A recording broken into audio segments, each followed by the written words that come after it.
Chapter 13 of the Gospel of Matthew, from which we begin reading today, is known as Matthew's parable discourse. In this chapter, we find a total of 7 parables that Jesus told. We will hear the first of these parables today. It is a common parable which many of us may be aware of and is called the parable of the sower. The parable speaks about a sower who sows in 4 kinds of soil.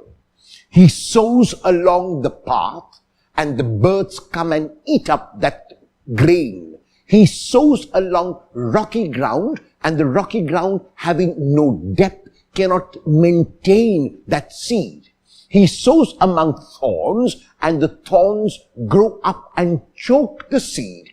He sows among good soil, and there is plentiful harvest, 100-fold, 60, and 30. What does the parable of the sower mean? The parable of the sower means that every one of us is engaged in activity, in work, in action.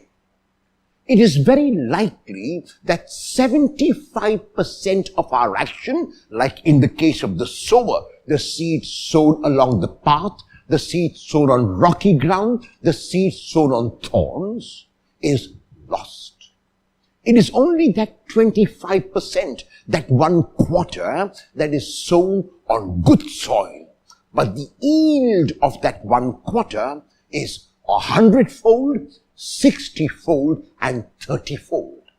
If you were to ask a farmer at the time of Jesus what yield he was expecting from his field, he would respond by saying he was expecting an yield of 6 or of 8, which means that for every kilo of seed that he sowed, he would expect to get 6 or 8 kilos in return.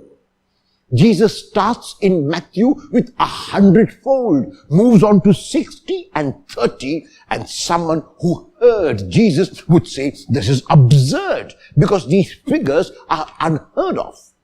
But the point is that Jesus is not talking of agriculture. The seed is a metaphor for the effort that we put in. The seed is a metaphor for the action that we do. And therefore, the challenge of the parable is to realize that even though in many cases 75% of our effort may be lost, the 25% will gain. It means that we have to continue to sow in the hope that God will make it grow. We have to continue to do our best in the hope that God will do the rest. Our job is to continue to act. Our job is to continue to work and not be concerned about the results, not be concerned about what will happen after we have done our best. In the Bhagavad Gita, there is a phrase called Nishkama Karma. And Nishkama Karma means that I do what I have to do without desiring the fruits of my action.